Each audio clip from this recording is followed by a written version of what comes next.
వెంకటపూర్ మండలం పాలంపేట గ్రామంలోని ప్రసాద్ స్కీమ్లో మంజూరైన ఇంటర్ ప్రెజెంటేషన్ సెంటర్ నిర్మాణ పనులను పంచాయతీరాజ్ స్త్రీ శిశు సంక్షేమ శాఖ మంత్రి దానసరి అనసూయ సీతక్క, జిల్లా కలెక్టర్ త్రిపాఠి, అదనపు కలెక్టర్, స్థానిక సంస్థలు పి శ్రీజ, అదనపు కలెక్టర్ రెవెన్యూ సిహెచ్ మహేందర్ జీలతో కలిసి ప్రారంభించారు. ఈ సందర్భంగా మంత్రి మాట్లాడుతూ అభివృద్ధి పనులు త్వరితగతిన నాణ్యత ప్రమాణాలను పాటిస్తూ పూర్తి చేయాలన్నారు. రామప్ప దేవాలయం తూర్పు ద్వారం ఎదురుగా 10 ఎకరాల స్థల విస్తీర్ణంలో 61.99 కోట్ల రూపాయలతో గ్లాస్ వర్క్ తో కూడిన ఫుడ్ కోర్ట్ అలంకరణలో వైపు సంపూర్ణ నిర్మాణం పనులు అక్టోబర్ మాసంలోపు పూర్తి చేయాలని గుత్తేదారులను ఆదేశించారు. అనంతరం మంత్రి రామప్ప సరస్సును సందర్శించి నీటి నిల్వ సామర్థ్యం, ఆయకట్టు తదితర అంశాలను నీటిపారుదల శాఖ అధికారులను అడిగి తెలుసుకున్నారు. సరస్సు మత్తడి పరిశీలించి వరదల నేపథ్యంలో అధిక వరదలను ఎలా నియంత్రణ అనే అంశాలను పరిగణలోకి తీసుకొని వాటి ప్రతిపాదనలను సిద్ధం చేయాలని సంబంధిత అధికారులను ఆదేశించారు.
ఇక్కడ ఒక బాగు ఉంది. 4,000 క్యూసెక్ వర్స్ట్ కేసులో 9 మిగిలింది. ఎప్పుడు వచ్చింది మనకు 4,000 డిజైన్ చేసిన బండి 1200 AD కాకతీయులు. అయితే యాక్చువల్గా ఏంటంటే మేము ఎంఎఫ్డి మొత్తం వర్క్ చేస్తాం. 1,000 క్యాచ్మెంట్ ఉంది. రెయిన్ పడింది అనుకోండి, అంత ఫ్లడ్ రావడానికి కాస్తారు. కాకపోతే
ఇక్కడ నుంచి మాత్రం ఇక్కడికి ఒక 500 మీటర్లు ఉంటుంది.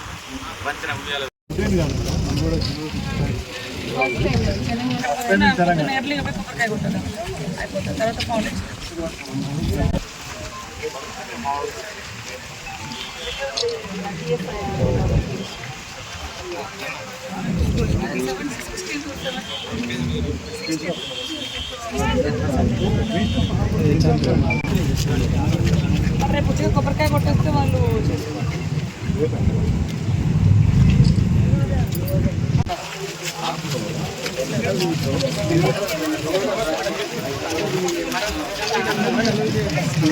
ఈ ఆర్టీసీ అది ఎన్ని కావాలి.